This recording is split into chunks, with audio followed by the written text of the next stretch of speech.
What up? What up? Good afternoon, sir. What are we, British now? Fish and chips?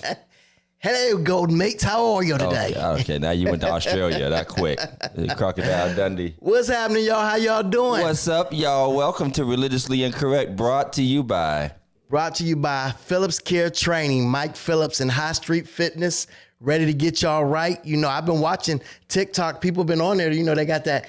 They got a TikTok? Yeah, not him. Oh. But it's just the people on there talking about give me 30 days. Okay. Give me 30 days. Yeah, 30 days. And 30 days later.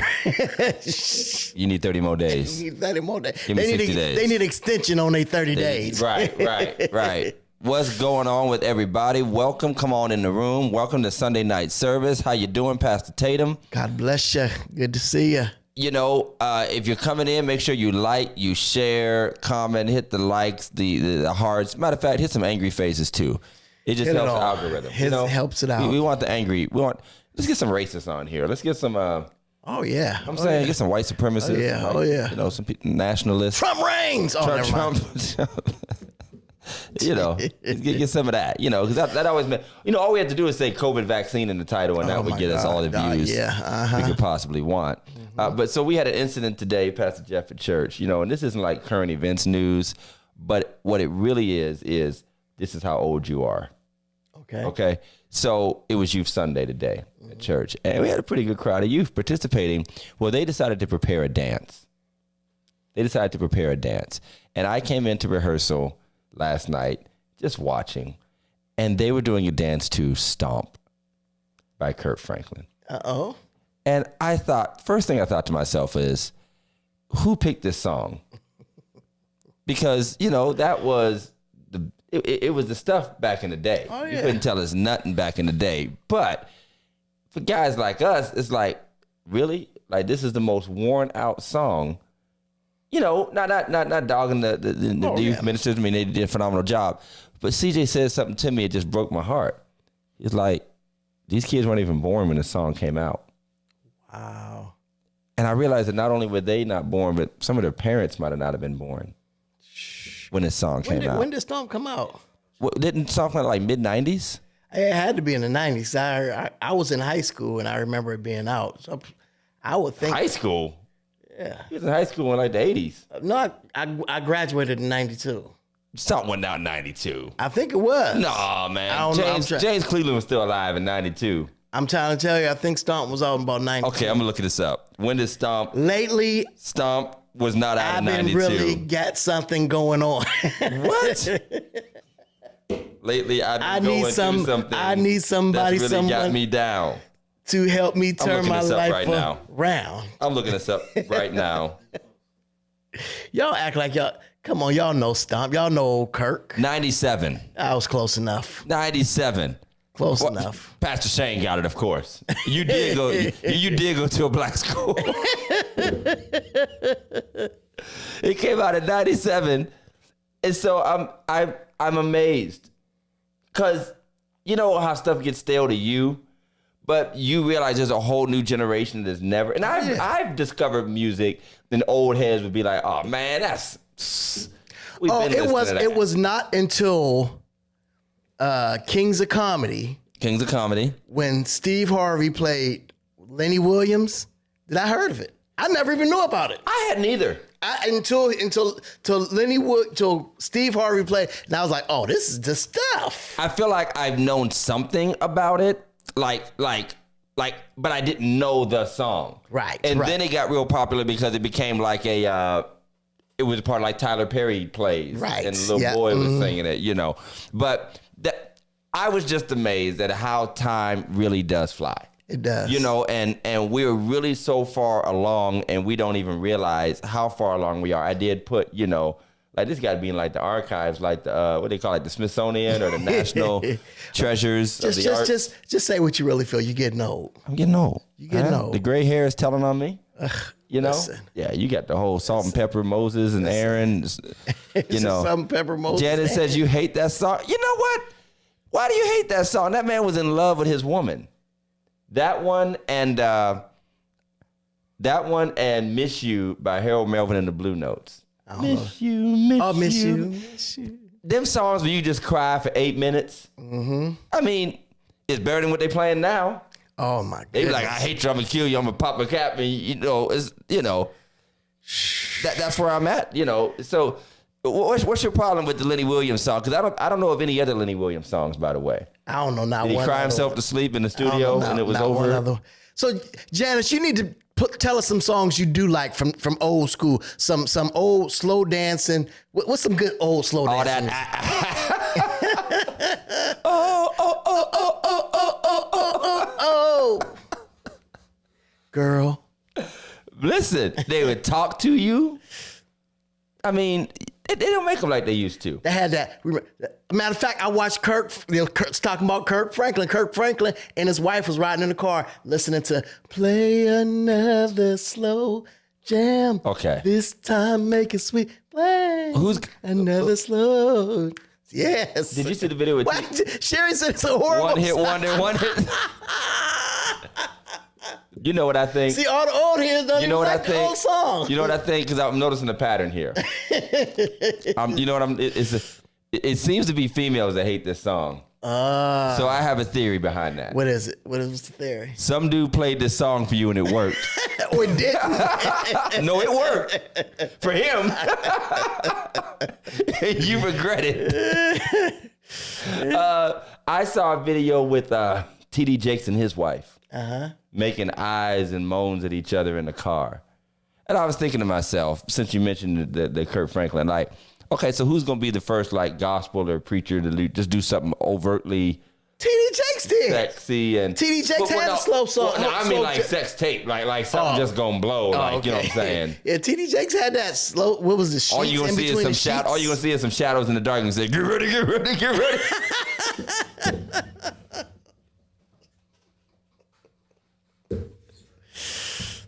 I'm just saying, it's only a matter of time. It's only a matter of time. Oh yeah. So I mean, that was my little, experience recognizing that. Listen, Tone doing a little. He doing a little more than. Well, never mind. I don't even want to. Well, I don't even know what he's doing anymore. You know who still keeps Tone around? Who's that? John P. Key. Really? John P. Key loves everybody. Well, I believe it. He does. I'm saying he's one of the most non-judgmental. Well, he carries a gun. Well, yeah, so he'll just kill you if you make a move on him. I mean, I guess that's how that'll work. But yeah, I mean, so we're down the line, man. Yeah. Maybe that's where my animosity for new stuff comes from. Is like I don't want to admit where I'm at. I do want to hit on something else. Speaking of which, okay, go ahead, Pastor Jeff. And you might not know this gentleman's name, but I want to bring it up because of something his wife said, and I wish I had the video. But if you've heard, there was a very prominent choir director, up and coming choir director named Kevin Lemons. Okay, and he passed away. Unfortunately. This is almost like if you're in the music world, those of you that remember, who's my man? Yes, we're brought to you by Pepsi again. Correct. Right. I need to put my merch on here. Gotta put my merch. We ain't giving away no free. He had stopped, y'all. He eating back, so he off the wagon. I was on a water diet. Yeah, he off the wagon. I was on a water diet. Who was my man that's this choir director, Kevin Lemons, bless his family and his soul. He passed away, and he reminds me of like a Thomas Whitfield, who died like before his time, And at his funeral, and I don't want to take a lot of time on this, but at his funeral, his wife got up, and she kind of read the room, but in a perfectly good way. And one of the things she said was that this is the time when you need to all be, we all come together to celebrate. Obviously, he was a big praiser. He was just one of them guys, or Ricky Dillard, he was there. But she was like, I don't know if y'all stuck on titles or image or what, but in the time when we need praise the most, y'all just been sitting here for a whole hour and a half. Choir been singing, music's been right. We're trying to push through. And it just got me to thinking about all the services, whether they are, and I hate to say that funerals tend to be them as well, but conventions, convocations, concerts, where there just seems to be like this performance culture that doesn't match the praise. Like we've all become professional spectators. And I'm not talking about the average congregant. I'm talking about the praise and worship leader / choir director / singers / musicians / producers who usually go the most bonkers over the best presentations, but they themselves don't actually give that energy. And she was getting up as a widow of one who had been such a pusher and an atmosphere shifter. And she really lit something. I mean, it caused like an hour-long conversation with my wife about the performance aspect of what worship has become and how when we need it the most, it seems to fall flat. And unfortunately, I've seen it a lot in homegoings and funerals where there's this expectation that you're just kind of, well, you know how we start to brag at this point? It's almost like overselling. Like, at my funeral, we're going to be shouting, we're going to be bucking, we're going to be this, we're going to be that. You know, we're going to celebrate. Then you don't. Or when you say we're going to get together and fly across the country to go to a convention, or you're going to be a part of this concert, what? Or when then there's other times where they try to force it. Force it, right. And it's too much. You're trying to force a praise at your wedding. It's like, listen, would you kiss her and go to the hotel, please? If somebody starts shouting, I've already told you my feelings about the weddings. You know, if somebody starts trying to shout and speak in tongues, I'm walking away if I'm doing it. And if you bring out flags or have a mime, I'm gonna throw the cake off the table. Up. It's like 3 million degrees up here. It's cold in here. Talking about. Oh my God, I don't know if I'm. Lord have mercy. Excuse me, y'all. That's that crack sweat. That's what that is. Lord have mercy. Jesus, I'm about to tell you. But I've been ruminating on this. I mean, I made Shamika sit and listen to me for a while. When was the last time? And not, outside of your church, because we know we do have semi-traditional Baptist churches, but that you've went to a church that's had a really just, outright praise. I mean, just the kids would say, we just went in. I'm going to be honest. The last time I can remember is at Agape. That was the last time. We've had some moments at Second, like in Sunday morning services, but what I've come to find is that we have almost become so promotional about the performance that we've left no room for the praise and the presence. Yes. And then we decide when it's occurring and when it's happening. And it just so happens to be happening when I'm doing my favorite song and my favorite singers are singing, and I'm going to force everybody for video purposes because God knows it can't happen without cell phones being out. Oh, come on, somebody. Spirit can't move if my TikTok's not ready for it. So, that I think that we're crossing. And what I was telling Shamika the other night is very passionate. I said, I feel like we're crossing. It's a crossover, but a cross back because what was overpromised is not yielding any fruit. Right. And I said, it's so funny. I said, remember when we would get up, just like I said about the stomp thing? I said, remember when we would get up and do our youth thing in church? But the Spirit really still didn't move till you got back to churching. Oh, absolutely. You know what I'm saying? And it's not like I miss the Spirit can't move. I miss the days of when Mother, would just be sitting there. Brother. And she'd just say, hey. That's it. That was it. That was it. That was, and they would do it. The keyboard player knew exactly what it hit. And anywhere. Like, I didn't need a 3-minute intro for this. There you go. I didn't need correct lighting for this. Right. I didn't even need you to have perfectly balanced lights and a bomb sound system. And I feel like we're overpromising an atmosphere that's based off of an artificial experience. And we're almost overlooking the organic side of what worship can be. And when we're needed, we're not ready because we're not ready. It's not there. The oil's not there. And I think we've confused talent and the spirit of excellence and great production. And we say that's an anointing, that's powerful, but put me in a prayer meeting. That's it. And I'm not saying that old is better than new.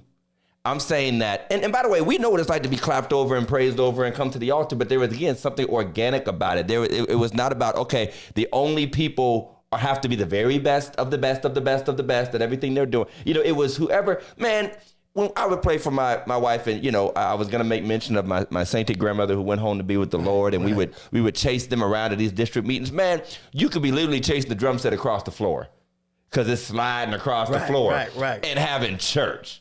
Organ ain't got half the keys working and killing. But, it's just like the service we both attended the other day, where it was almost like they were trying to drum it up and make it. No, I can recall where the musicians would stop.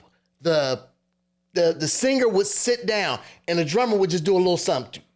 You know, just keep it going. And you're just going. You know, I mean, he didn't have to get up and sing no more. You know, everybody just completely went crazy. I mean, I think it's a subject, but it was just on my heart to bring up, you know, but that there's something to be said there about, you know, how the stage has taken over the pulpit. Oh, yeah. And the altar. And again, I'm not going from style or flavor. I'm going for feel and presence. Right. And I'm not saying it can't be, but maybe some of these lights, I mean, let's be honest. I mean, lights are for shows. I'm not saying they're not for good use. Absolutely. Absolutely. But it almost feels like if it ain't just right, you know, when, you know, God's not, and that I'm almost like, what are we losing and what are we robbing a generation of? And maybe there's a generation that's not really interested because they're not interested in praise. They're interested in performance. And the funny thing about it, going back to that old stomp song, whatever, I thought to myself, for a second, some peer of mine is going to say, that church still doing that whack song? Absolutely. Some peer of mine would say, they still doing that whack song. But the people who come, the people who have families, the people who have children up there, the people who join the church today, the people that are, they don't think that. And sometimes we are too, quite frankly, almost like incestual about our desires, that we want to know what the next church person's going to what the next pastor, what the next worship, and we don't even think about, actually, what appeals to the person coming off the street that wants to be saved? They're fine. We're the ones going in circles, not good enough, not good enough, not good enough, not new enough, not new enough, not cool enough, not cool enough, and then wondering what we're missing. And I just think that just like struck me so hard. Like, they're cool with, everybody's cool with this. This is fine. Absolutely. Absolutely. So I just feel like we have to work extra hard in this generation, especially when nothing's really as it seems. Everything's AI, everything's artificial, everything's overproduced. I still like, the best music I like to listen to is live music, even if it's on a record. I want to hear a live band. I don't want to hear overproduced. I don't want to hear perfect. Let me hear something slightly human.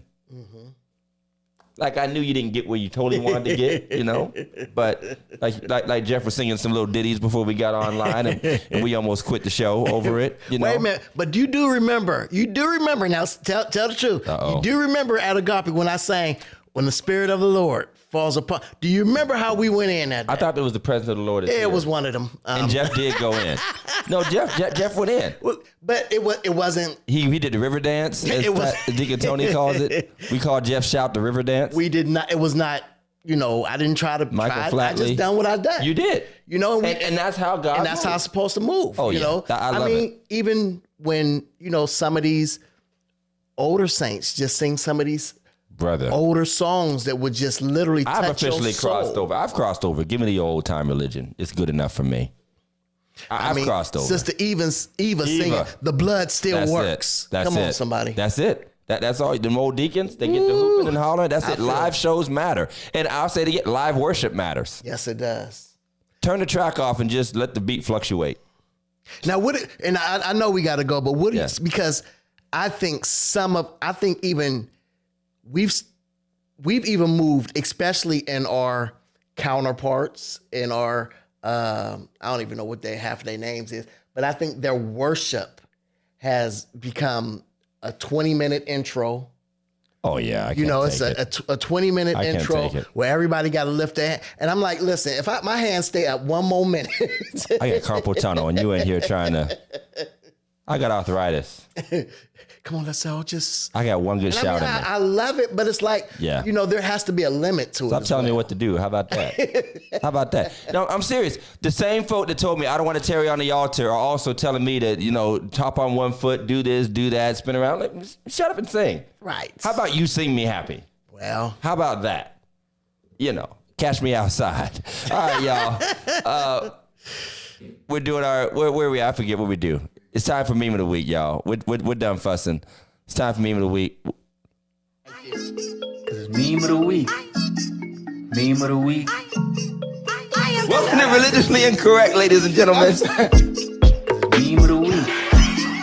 Meme of the week. Thank you. Send us your memes of the week. Meme of the week. Meme of the week. We are. These are all jokes. We are just playing. All right, so what do we got? What do we got here? Adam when God asked who ate the apple. What's that dude that's on trial, the rapper that they say his friend snitched on him? Young Thug? It was Young Thug, I think. Which is a great name if you're on trial for on RICO charges. It's a great name. We got these criminal activities with guns and drugs and stuff. We're gonna call it to stand. The first witness, Young Thug. You come up and talk about that. Then your friend, I killed everybody. MC, I have all the illegal weapons. We'll talk next. Yeah, so I'm sorry the judge ain't calling you Young Thug. Right. You are inmate. Listen. 967. No, they like, come up here, Clarence. Clarence the third. And Clarence got real good parents. Clarence got good parents. Right. Should have kept that job at McDonald's. Okay. Ain't it amazing though that we have come to a day and age where the blame game is still. Oh yeah. We still passing the buck. Everything's your fault, women. Don't you know that? Everything's your fault. I ain't say nothing about women. He said that. But that was the point of the meme though. Like, Adam snitches on Eve, just like I once got a message, speaking of church dances, very early in my pastorate. The dance team that I've now abolished, they did a dance. And do you know I got a letter from a lady who was like, "You guys have to stop dancing. Those girls are tempting my husband." Those girls are tempting my husband. I'm like, maybe your husband need to stop being tempted. Because all that. Can't watch some of these young, girls. I mean, they're very well covered up. They got their little whatever, dresses on.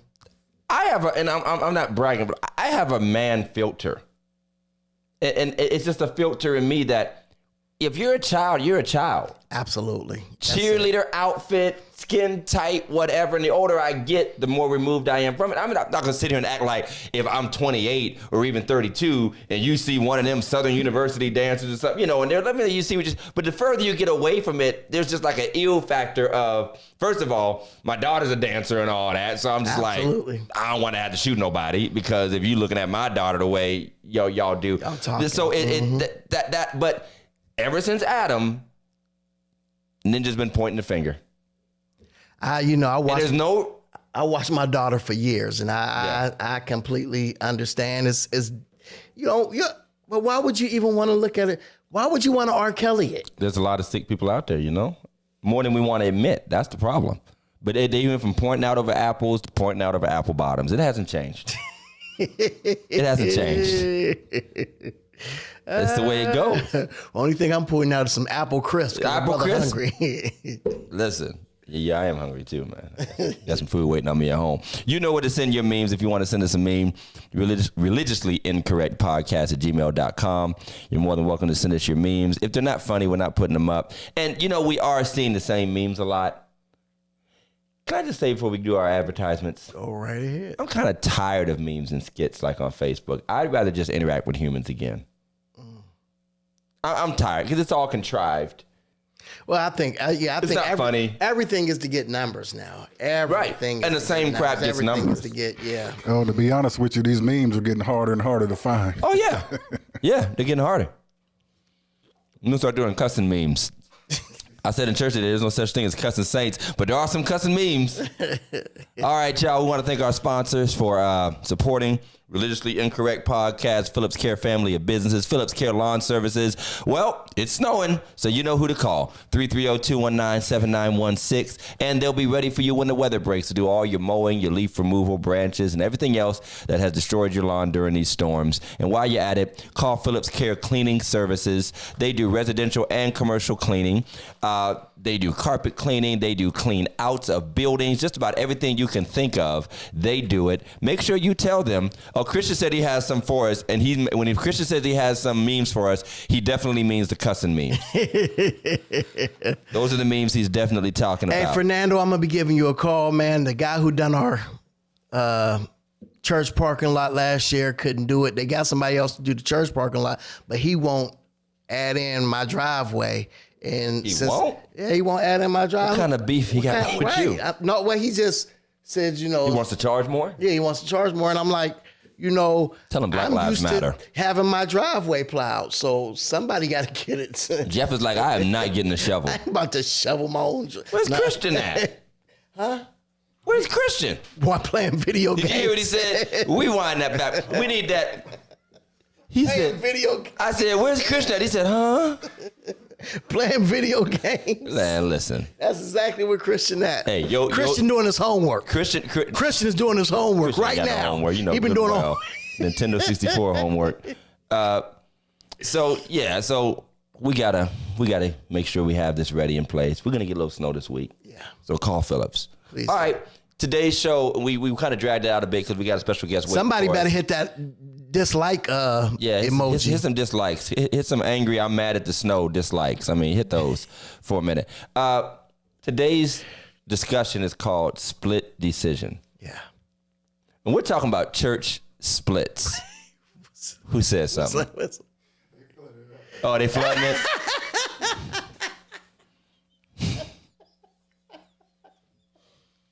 Love it. That's probably your mom when I started talking about cussing memes. Mother Marsh found the angry button. She said, now, Pastor, you preach better than that to be carried on like that. We're talking church splits. We had a church split when I was young. Yeah. We had a minister leave our church when I was a kid, and he started another church. Didn't last. But here's the truth of the matter. As much as we don't like to say it now, a lot of churches are in existence today because of a church split. Matter of fact, if you cut out the church split created churches in any one given city, it would probably cut the number of churches in that city down by at least 30%. Oh my goodness. At least, if not half. Absolutely. Yeah, matter of fact, I know for sure that the church I now pastor happened because of a split. Yes, it did. It happened because of a split. It was they were over at Friendship. Right. Came over. And as I've been through a church split with Jeff took members from another pastor. No. He had a basement meeting. The whole New Jerusalem Elam split. I was in that split. What do you do when they don't call it a split? What do you do when it is very clear? Well, I don't think you can call it a split when you and two other people left. That's not a split. Right. That's it's you and your wife and your kids. That's a walk away. That's a walk away? That's a family vacation. That's what that is. But the funny thing about church splits is they're almost always because of two different reasons. Mm-hmm. Either disagreement or scandal. Right. It's either disagreement or scandal. Mm-hmm. And when it comes to disagreement, it could be, a litany of things. I'd love to hear from the audience if you have any stories, and you don't have to say names, but or say names. We're the messy mutual parting of ways. Wow. That's a good way of saying. That sounds like something Hollywood people say when they get divorced. Amicable separation. I mean, but I do, because I have heard of some healthy church splits. But that's not a split, though. Well, that's a multiplication. Well, yeah, that's more or less. Or a church launch. Church launch, yes. Or an expansion or a church plant. Right. And that used to be a necessity. There was one model I'll never forget I read about where one church made a decision that once they got up to 800 members, they would intentionally find like a geographical, like where the people driving from, whatever, and do that. We're talking about more the ugly side. Right. And it has happened. It can be doctrinal. Mm-hmm. Historically, there could be doctrinal situations that happen with the Baptists and some of our early Pentecostal denominations, like Apostolic and Church of God in Christ. Church of God in Christ, Bishop Mason was a Baptist minister. And, or in the Baptist church when he had this spiritual experience that most of them would not accept. So he goes off and starts his own reformation. And of course, some people follow. Then you have established churches. Well, the whole full gospel. The whole full gospel is basically a church split. Yeah. I mean, so. That's a whole denomination, though. Oh, it's a whole denomination. So that's like a reformation. You know what I mean? Because it's like a a denominational schism. Yeah, because they wanted to change. I like that. I love that word, man. Schism. I used to love when people would preach about schisms, and they'd be like, all these schisms in the church. It just sounds so official. Schisms. Y'all having them schisms. Schisms. It just sounds like a villain in a movie or something, like a Batman villain. Schism. Sound too close to skeezers. Skeezers. So what happens not just when a church splits, and we're going to talk about church splits because we're going to have our guest on for a little bit and then we'll wrap up, but what happens when a whole denomination splits?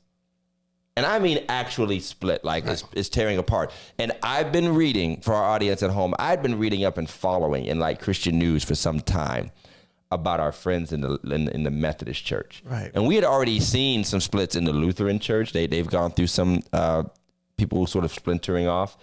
And this has to do with some of the contemporary issues. Basically, it's like a conservative liberal situation. A lot of it has to do with acceptance of homosexual, right? That they're either going to do the marriages, accepting people into the pastorates, how affirming or accepting they'll be. But it sort of covers a whole, and our guests will help clear it up, the whole litany of almost like the battle between liberalism and conservatism. Right. That's not just political, by the way. I mean, it has political connotations everywhere you look, but it definitely has religious under and overtones. Mm-hmm. And so we have a guest with us to talk about this. I've been following this for some years, and I've just been intrigued by it. I've just been in all the dip. SBC is on their way to a big issue. Southern Baptist. They're on their way to a big issue. So we want to welcome our guest, Pastor Shane Russo. He's going to introduce himself. I want all of our religiously incorrect friends to give it up for Pastor Shane. What's happening, man? Hey, what's up? I'm really happy to be here. I don't know how much I'm going to clear up. It's still muddy and ugly, but I'm going to try. We love muddy and ugly around here. I'm Shane Russo. I'm the pastor at Niles First United Methodist Church, which is the church in Niles that's up near Stevens Park up on the hill. They used to be downtown Niles, but then their church burned down twice, and they were like, we got to get out the city, and they went up on the hill, and now it wasn't a black church when it was burning down, was it? Because no, I don't think so. That would make that would kind of tie the whole story together up neatly if it was. So okay, I got it. Nope, that ain't it. So you're the pastor there. How long have you been the pastor there? So I'm working on almost 2 full years there. Okay. I've been in the Methodist system since 2014. And so you said you're working on 2 years there? Pastor. July will be my sub. So we're basically right around the same time frame. I'm 2 years in June. You're 2 years in July. So and before we get into the church split, how is it at a Methodist church post pandemic? Have you went back? Has everybody come back? Or are you still losing folk? Mm-hmm. Yeah. So our system was real messed up with that in terms of basically every church got to kind of make their own decision on when to do that. So there isn't a blanket, hey, the Methodists did this, even though we have a bishop that could have done that. And she did initially say, all right, when the pandemic first hit, here are the guidelines we're going to follow. But then like a couple of months in, it was more like, do what your setting requires. And what that ended up happening for a lot of churches was there would be arguments between like the pastor and the congregation about the congregation's like, we got to be in person. The pastor's like, but we ain't trying to kill folks. And so, so the church I'm at now were online for, I want to say they were online for a few months. I can't remember exactly, but when I came in to it, they had been back in person for quite a bit. And so I've only known them as a on-site church that does some online ministry as well. Okay. Gotcha. And in that time, so having been in the Methodist Church and the Methodist system since 2014, just going on 9 years now, you've probably been following and watching, and I imagine, especially those of us who are younger, we pay attention to what's been happening. We've been watching these debates fly through in the Episcopal Church, in the Lutheran Church. There's a little bit of it in the Catholic Church, but they're kind of slapping it down, that's come about. But how has it been rearing its head. I've been reading about different conferences and, awaiting annual conferences where certain decisions were supposed to be made. Then there would be delays or sort of a stalemate, if you would, or another compromise committee sort of, trying to figure something out. But there's essentially correct me if I'm wrong, there's a branch that feels that the church has become too liberal, or certain factions, and they wanted to break off and become more of what they would consider traditional conservative kind of approach. Yeah. This issue surrounding the LGBTQ inclusion issue has actually been a dividing issue for the United Methodist Church since its inclusion. So it's funny that we're called the United Methodist Church when we have been divided from day one. But that said, our system is needlessly complex from the top on down. And so we are governed by a thing called General Conference, which is the whole global United Methodist Church getting together to make decisions on our discipline and our church law and things like that. Underneath that are annual conferences that work within that. Without going into a big old diatribe, basically, yes. What has happened was in 2016, it really came to a head. At that general conference in 2019, they called a special session of general conference to decide what as a church we were going to do definitively. There were many proposals. The one that passed was what is called the traditionalist plan, which doubles down on that traditional conservative language of anti-LGBTQ rhetoric. And the progressive centrist wing did not like that. And so we have kept on continuing to fight for more inclusion across the board. What happened there, though, was then COVID hit, and decisions that needed to be made for a split to happen got postponed. And then they got postponed again. And then they got postponed again. And this last time that it happened, that the postponement happened, the conservative bloc got real pissed because they felt it was political in nature, even though it was just dealing with global COVID still. We've got African delegates, many African delegates that could not come here where we have general conference because of visa issues related to COVID. And so all of that to say, in May of last year, the conservative bloc broke off and created their own denomination called the Global Methodist Church. And it's just gotten uglier and uglier. And if you've ever been through or seen a divorce, sometimes one of the members wants to burn down the house on the way out. And that's exactly what's going on right now. Wow. That's why I always say it's cheaper to keep her. And we tried. Old soul song. We tried. That's old soul song Sherry Lynn knew. Sherry Lynn, Sister Sherry knows about that. What do you think the split has been? Let's just say it's 10 churches. What do you think? Has it been half and half, or is it more conservative? Yeah, what's the ratio of the split? That's a good question. That's a good question, and it's unclear at the moment because a lot of churches that are disaffiliating from the UMC are in that process, and so those numbers aren't out yet. It looks like a bigger issue than I think it will end up being in terms of numbers, because you see things like the annual conference in Texas who's suing the United Methodist Church, a whole annual conference. That's a big deal. You see like 1,000 churches down south also filing lawsuits against the United Methodist Church. But like in our conference here in Northeast Ohio, the East Ohio Conference, the numbers are not set yet because we are looking at, we have to officially vote on those at annual conference in June. But if I had to guess from what I'm hearing and what I'm seeing, just in our conference alone, we're going to lose about 20%, maybe more of our churches this year due to a disaffiliation. So is the main area of discrepancy LGBTQ? Is that the main area, or is there more? Is there more that ties into that? So the presenting issue is LGBTQ inclusion. That is the thing that is that's what the public facing fight is about. And that is real. It does exist, but there are a lot of churches that are disaffiliating who are using this as their way out, because currently it's their only way to disaffiliate, is to say we cannot live in harmony with a United Methodist Church that does not hold these conservative values.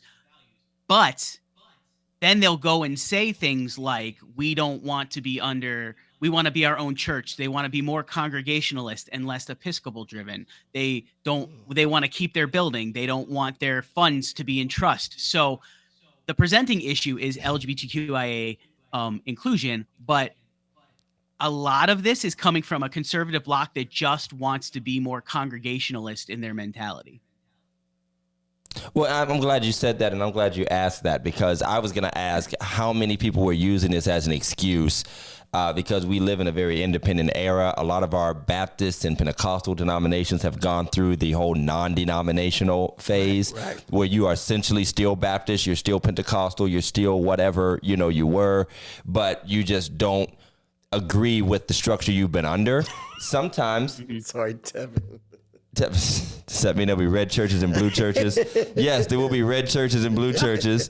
Well, there already are, apparently. That's the whole reason this is happening, is because there are red churches and blue churches. When you said Texas and down south, I was like, oh, well, we can just end the show right now and just walk away and go eat some wings. I'm like, that explains everything. So, no, I wish it did, but Northeast Ohio, as you know, might as well be in the South. All day.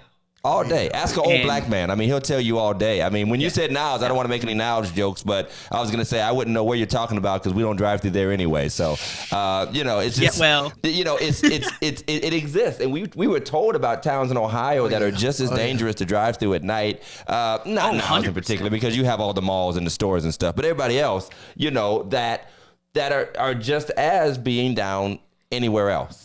So I'm going to ask this for you, Todd, because I'm just, and this is just me, and it just seems, and I may be completely wrong, but when it comes to this issue, it seems like many of the black congregations, we are inundated with it, with the LGBT. Oh, yeah. But it's almost a don't ask, don't tell. Yeah, we invented that. Yeah, Clinton stole that from the black church. Don't ask, don't tell. Don't ask, don't tell. We wouldn't have any choir director, organist. Good tambourine player. We're not splitting over that, but we're also not dealing with it. At least you guys are actually. Well, we can't deal with it because outside of the African Methodist Episcopal Church, for the most part, which is somewhat similar in some ways to the Episcopal kind of makeup.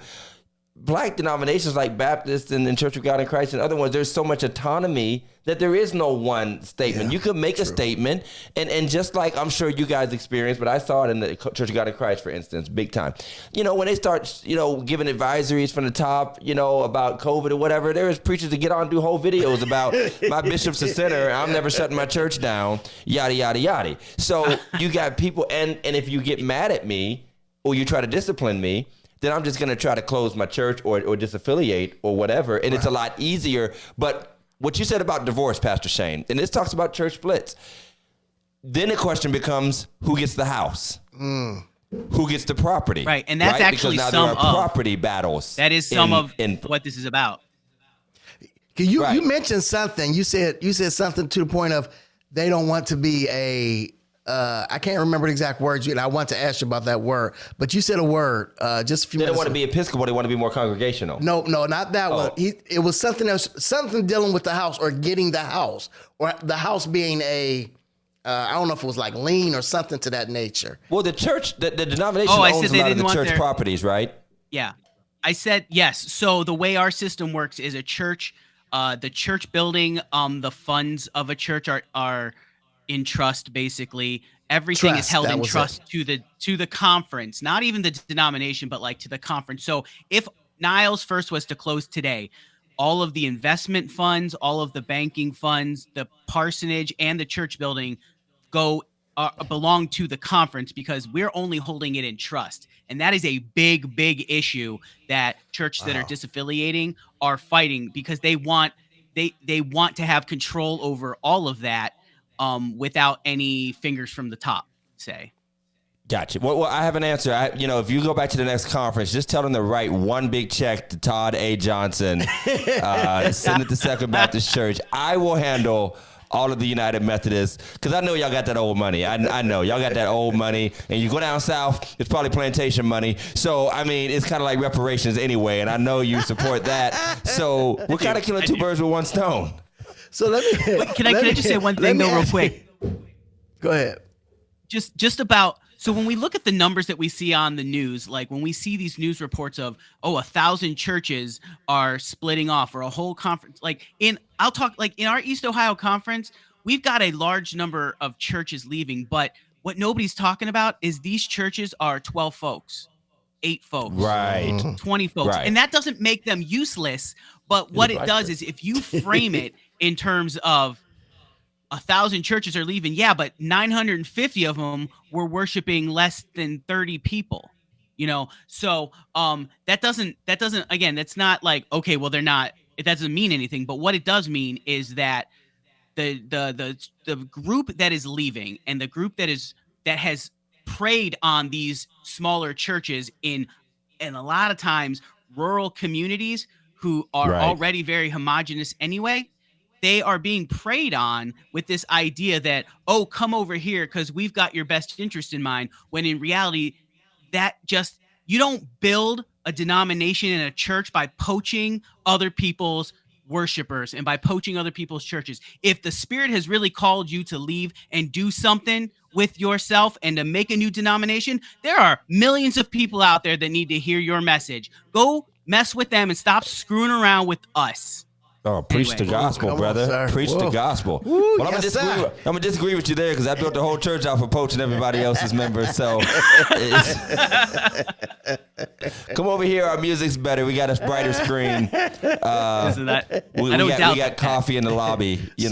So what you're saying, in essence, is that when you say, all these smaller churches, or does it save the trust money by them closing down? Because I know oftentimes when you have a smaller church and they're dependent on that trust, because they can't actually support themselves. Yeah. And you got a lot of pastors that have to share between sometimes, congregations. Do you have some of those kind of like divided pastors between congregations? And just a second follow-up question. Yeah, we asked 5 questions at one time. One time. This is how Real we do quick, this. If that trust goes back to the denomination, does that mean like the denomination now installs another pastor, or does it just shut it down? And while you're answering that, if a train leaves London at 5 o'clock and there's 4 people on board. No, I'm joking. Go ahead.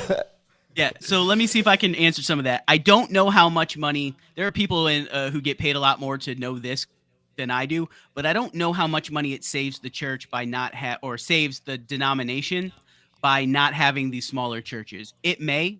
But I'm not sure. What I do know is that if it's gotten to a point where a church's assets are being used by the like if the trust goes into default and it goes back to that church is closed. Now they're not going to be installing a new pastor there, because there's no church there. And that's one of the big issues, is that these smaller churches, or these churches that want complete control over their autonomy as a congregation, think that the denomination's interest is just in bleeding them and controlling their assets, and that nothing else matters. But the reality is that the congregations have an insane amount of latitude and freedom to do missional work and to do the work of a church. And if you've gotten to the point where your stuff goes back to the denomination, it means you haven't been doing that work for decades. Because one of the things that our denomination does not like to do is close churches.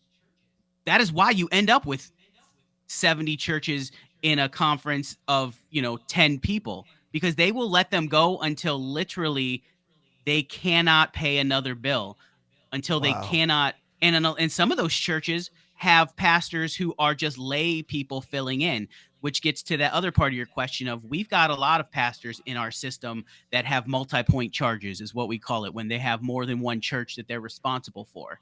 And I'm fortunate right now that I don't. But as we lose some of these churches, and as some of our clergy leave, because we already have a clergy shortage in the Methodist Church, as that happens, it is very likely that I will not stay a one church pastor my whole career. Wow. And that's become a reality in a lot of places. Now, I want to talk about the splintering and how this occurred, because something that's been an undercurrent, and again, I love reading Christian publications about trends happening in the church, the larger world, evangelical, and it's been noted, I think, in the same way that there are growing, or I should say shifting, demographic and population trends in the United States, there has been a shifting demographic to the church worldwide that a lot of people haven't paid attention to. For instance, how much Pentecostalism has exploded in Latin America and Africa, and how much the conservative values that exist there have come to dominate situations like this Methodist split, because a lot of this influence is, and again, it's a matter of exploitation, quite frankly, from some of the people on this side of the ocean, but they're preying upon the conservative values of African, and I'm not talking about African Methodists here in the States, actual African nations and peoples there, who their nations and countries still have very strong anti-LGBTQ laws, and they still believe in that very strongly. So if you go to Africa, their view of homosexuality in the society and the church is very much what ours would have been in the 40s and 50s, basically. Very intolerant, actual laws and so they have come to make up a big part of some of these global denominations, like the Methodist Church, like evangelical churches. Right. And so that perspective is counterbalancing, in some ways, conflicting and overriding, because I know that this Global Methodist Church and this breakaway, they include a lot of international partners and churches, and sort of leaning on them for numbers, if that makes sense, sort of leaning on that for influence in the conference. Talk about that, and where you think maybe conservatives on this side of the ocean might be exploiting that, because we know good and well Texas probably doesn't give a crap about Africa, but if it helps to push the agenda of the conservative faction, then people make strange bedfellows, I suppose. Yes. And so I will. Ms. Carter, though, I see you in the chat there. How you doing? And what you're saying is right. That's exactly what happened to Centenary and those churches. There used to be 5 United Methodist churches in the Youngstown city. Now there's 1, and it's got less than 30 people it worships, and it's Trinity UMC right downtown. And the others have been closed over the last few years. And those congregations have either dispersed to those other white communities, or they have just completely been abandoned. And we could spend a whole podcast just talking about that nonsense. But anyway, to get to your question, so that was one of that is how the traditionalist plan got passed at the special session of General Conference. Because what happened was the conservative bloc of the U.S. leaned heavily on our African delegates for that exact reason. Because the reality is, and I think it's great, is that the largest growing population in United Methodism is African Methodism, and so the problem that is with it, though, is that the same people that go and do mission work are the same people willing to exploit those folks to get their whatever they need. And so we have exactly what you said. And that's why when the split finally exploded, the conservative bloc was pissed that we postponed General Conference again, because they could not leverage that. And what they ended up having to do was just break off and say, we're going to go do our own thing anyway, which means this next year when we have this conversation, it's going to look completely different, because now there's no support for any of the stuff that was talked about before. But that conservative group in the United States does what has always done. It exploits those who they view can get them a benefit. And I'm not about that. I'm just not. I have spoken to that effect at our annual conferences and other places, but I'm glad that we are growing globally. What I'm not glad about is that it's a very specific brand of United Methodism that is growing, that feeds upon cultural fears that are already there. I'm not saying that African Methodists need to buy into an American style of liberalism to be Methodist. Absolutely not. But what I am saying is that when one branch sits upon that African Methodism as the only way that it can possibly get any traction here, it means that what you're doing here is stupid and it don't work anymore. Wow. I'm loving it. And I appreciate your candid, opinion and perspective. Now, I've witnessed and seen and heard one particular famous story in the progressive, the infancy, I should say. I don't know if you know this story of the Progressive Baptist Convention.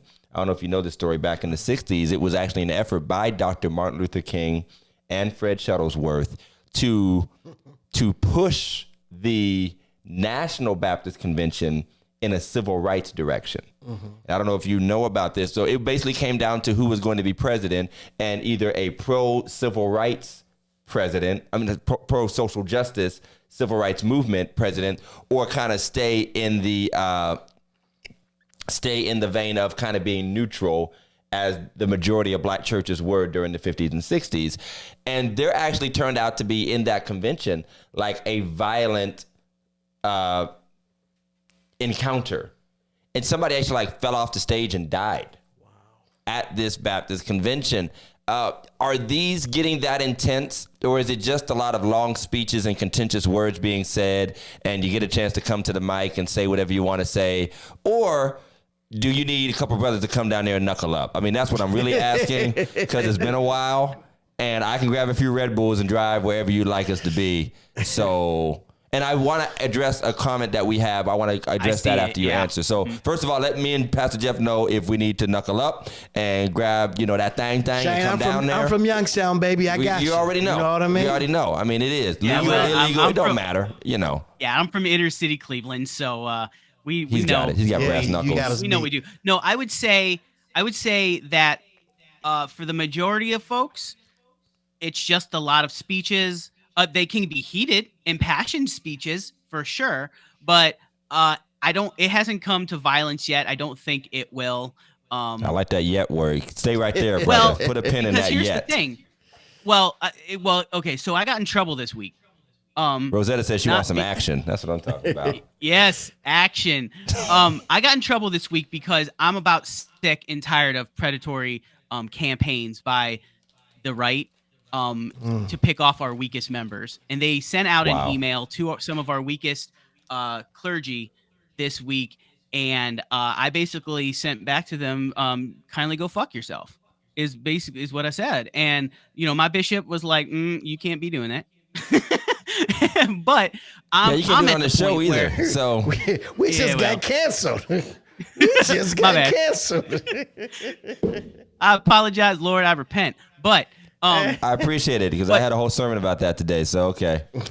But truly, I do not think it'll get to a violent point, but it is definitely there.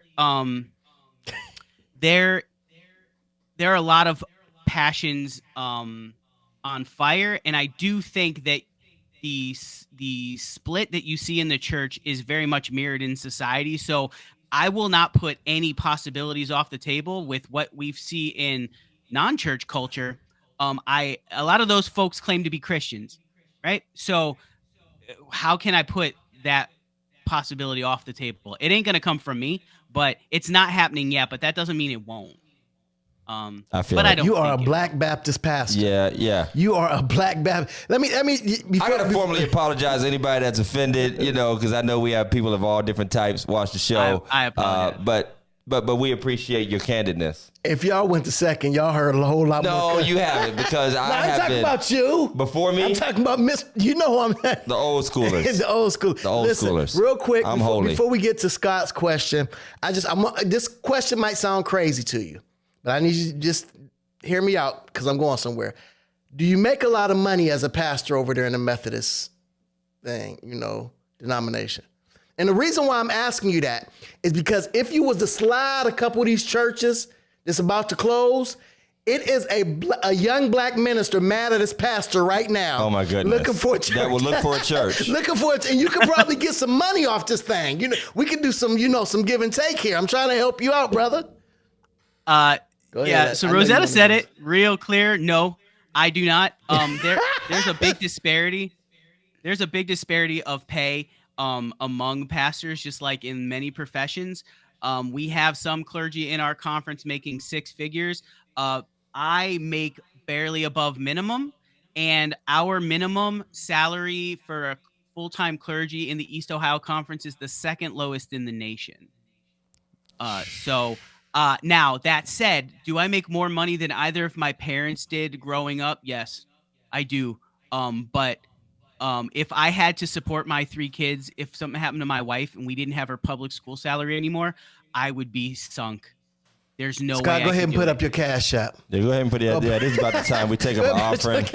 We're gonna pause for the cause. So yeah, no, I make. I don't make a lot, but I am. We don't give to be seen. We want to be seen giving. All right, so here is Scott's comment. To the point of the African Methodist branch of the church. He says that the church in Africa is very conservative, but they are exploding with growth and burning with the Holy Spirit. And he's asking, is that a bad thing? Absolutely not. I'd like to start a little bit because we're seeing this again in Africa and South America. Voddie Baucham, who I do not always agree with, who is a black conservative pastor, I don't always agree with. He did give a great talk one time about, are we doing the work? And he was speaking specifically of the African movement. Mm-hmm.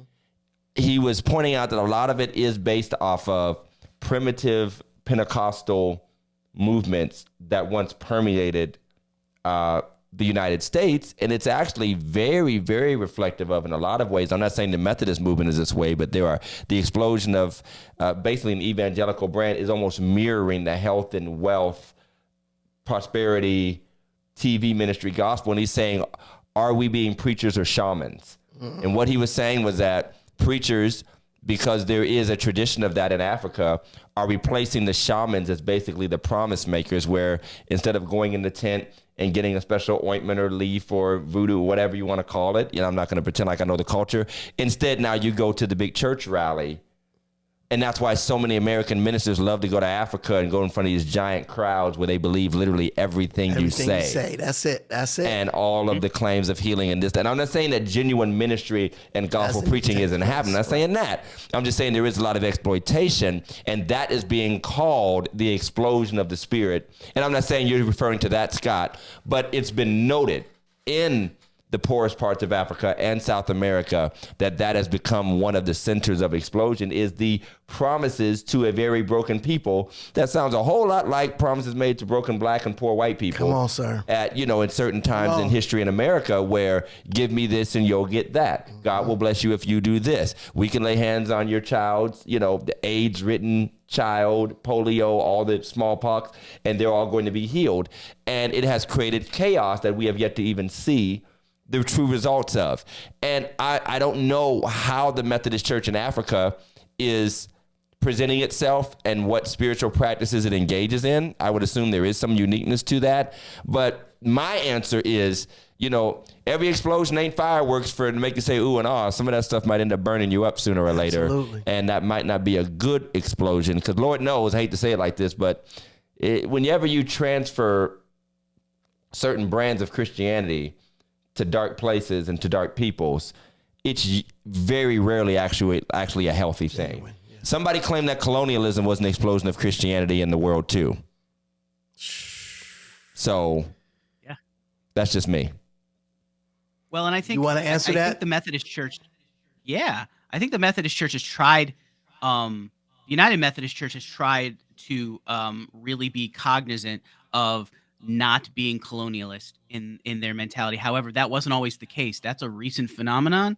And so the what you're seeing now as the fruit of United Methodism in African countries came about from a very, evangelical colonist mentality of the missionaries that would be sent over. And so they are by their own religious backgrounds going to be lean towards conservative anyway. The issue I have with it isn't whether they're conservative. The issue I have is that the conservative bloc here in the US is exploiting Right.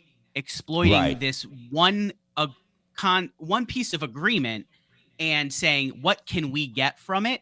What can we use from this? And so, no, just to be direct with Scott, no, I think that them burning with the Holy Spirit and growing at a rate that the United States Church is not is a great thing. I think it's an amazing thing, and I hope that it continues to happen. What is a bad thing is when the dying white church of the United States is trying to tap into that to exploit it, to say, how can we live a little bit longer? And that is where I have a problem. Wow. And that is, I think, where that's a good point. And that's happening across denominations. Again, absolutely. There was and exploiting into that fear of the other, that xenophobia, because I am a defender of other cultures living according to their cultures. Like when they had the World Cup in whatever that little country was that bought out the World Cup. What was the name of that country? It was next to Dubai or something. Qatar. And there was all this, talk about their beliefs and their laws about homosexuals and all that. And they were punishing or supposedly punishing people at first for wearing the shirts. I'm like, hey, it's their country. You can believe what you want. That's fine. And I believe that does make the tapestry of the world rich. We're not going to be that. But what you just said about exploitation, where we know full well that aside from finding a boost of numbers in this group to support their platforms, there would be no real interaction really or concern between those groups. And I actually see it in evangelical groups in some ways as well, where you wear out one demographic, you wear out one sort of soil, if you would. You've gone through your cycle over the last 50 years where you were exploding. Now you're seeing decline. Well, what do? It's like you export your product. We saw it with cigarettes that you can barely sell in America anymore and advertise, but they're exploding in Asia and Africa and South America where the laws aren't the same, where if it stops working here, go push it there. And then when pushing it there, you build your numbers and you still look more powerful and have a testimony. And you come back with all these pictures. Look at what God did there. But what's really going on there, maybe you need a broader perspective of what's happening.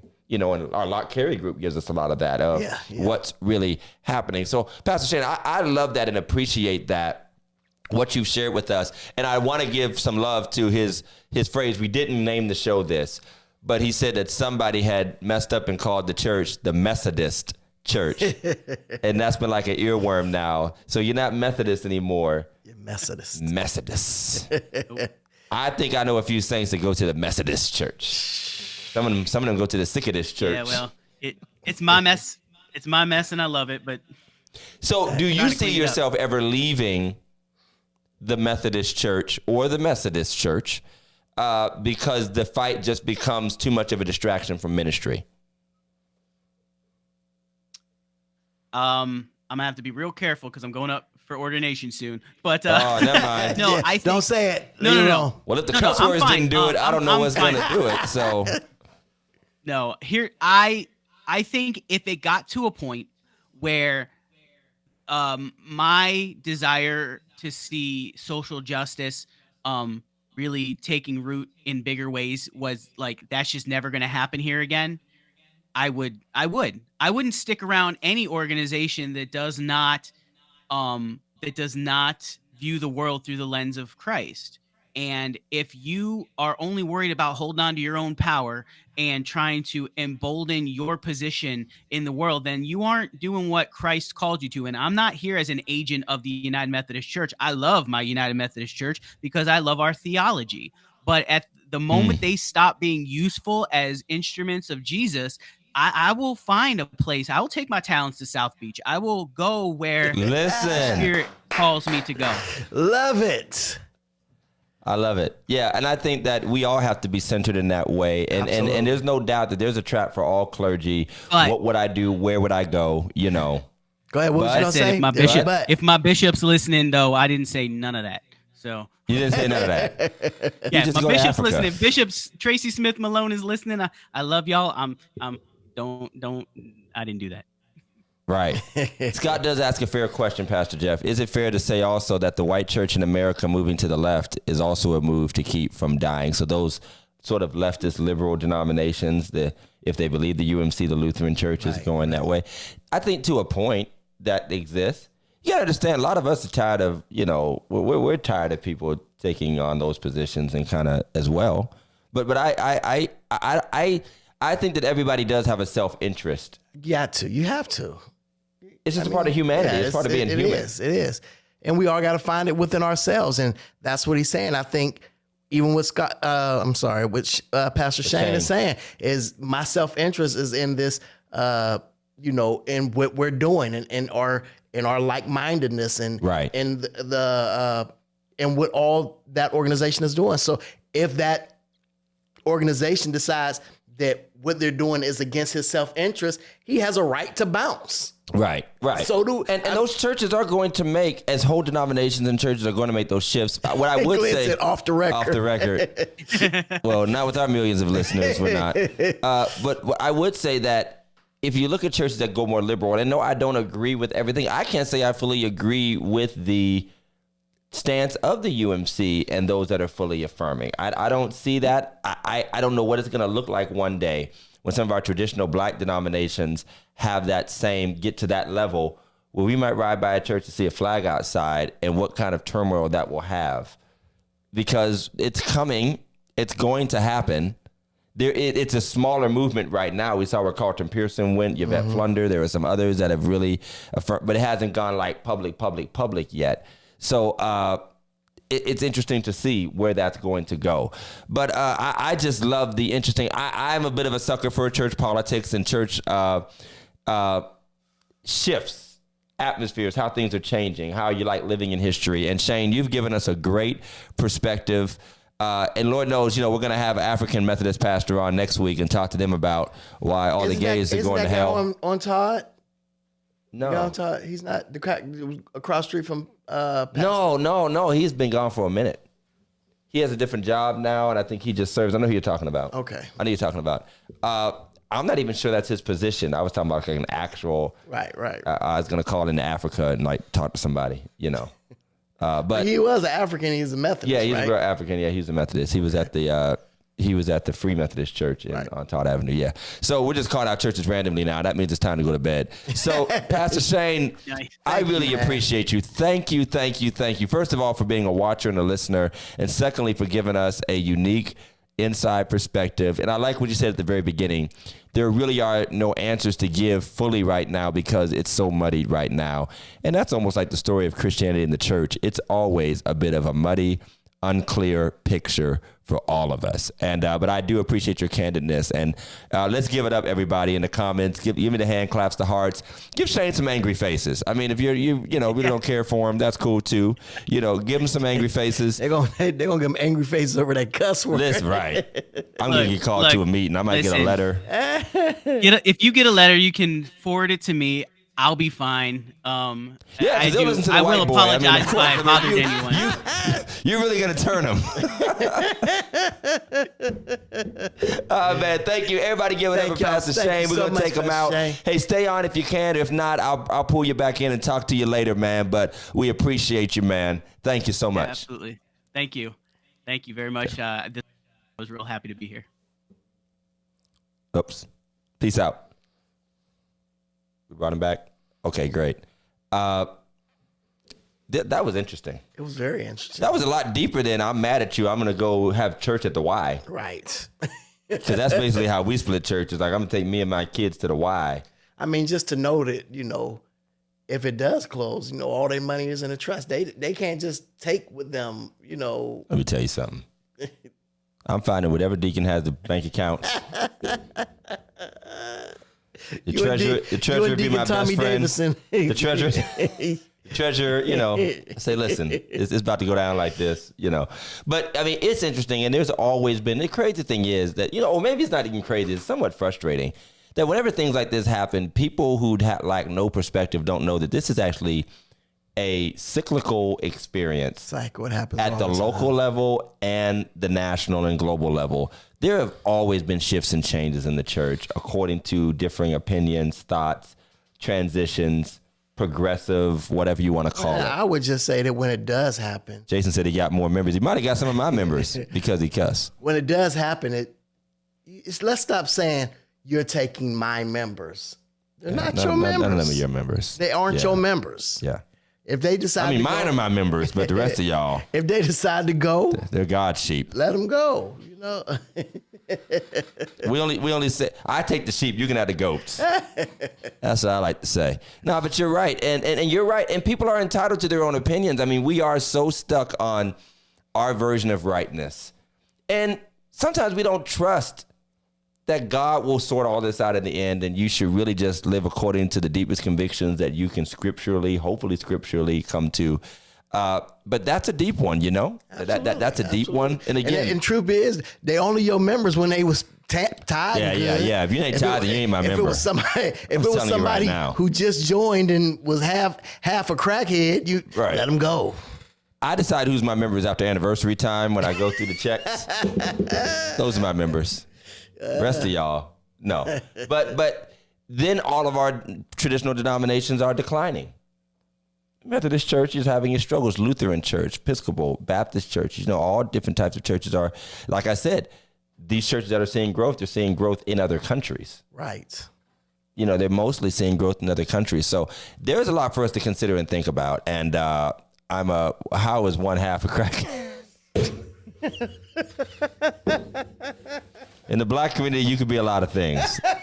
And one half a crackhead is one of them. You know how you become a whole crackhead? You become a guest on Judge Mathis. And he will formally declare you that you are a whole crackhead. There you go. And Scott Heater, yes, they're all our members when somebody dies. Absolutely. They ain't been there in 20 years. Ain't seen you since the 60s, I wasn't even your pastor. Your church ain't even in the same location anymore. They don't care. They don't care. So, I mean, that's a lot to think about and even more to talk about. And so we really appreciate it. And we just didn't want another black preacher to talk about some mess that we all heard about. I thought that was very interesting to talk with Pastor Shane. So, hey, y'all, this has been great. We got some great shows coming up and some great guests coming up. So make sure you tune in, like, share, comment, tag somebody new. Matter of fact, I'm going to do a tag challenge. You tag somebody new every, and maybe the person that tags the most and we actually get some interaction out of, because that's how they do it now. Right.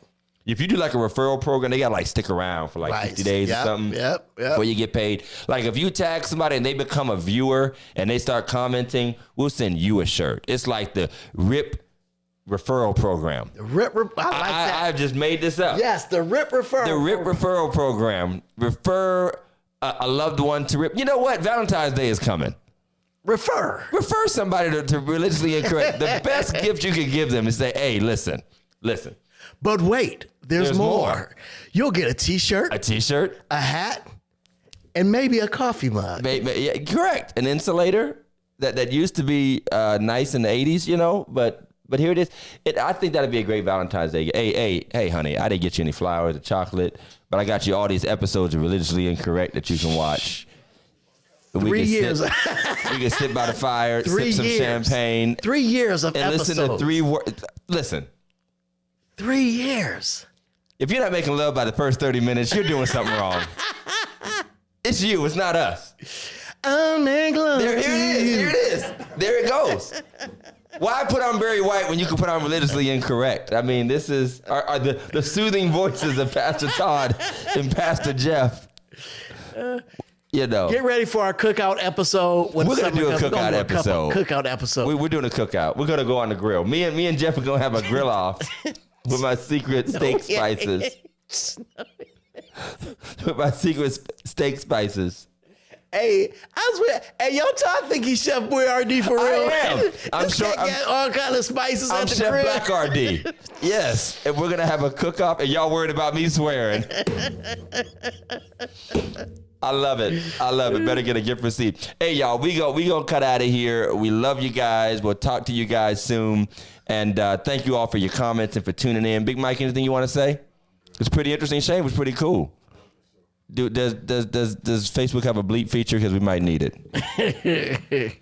You figure out how to do that. Shane, you did make it to the spring cookout. You ain't get to the. You ain't. Yeah, you ain't passed the winter, but you ain't get to the summer. You right there. Yeah, you're like right before Memorial Day. Right before Memorial Day. If you make it to the 4th of July, you done did something. But right now, that's where you at. All right, play us out of here before we get in trouble. Peace out.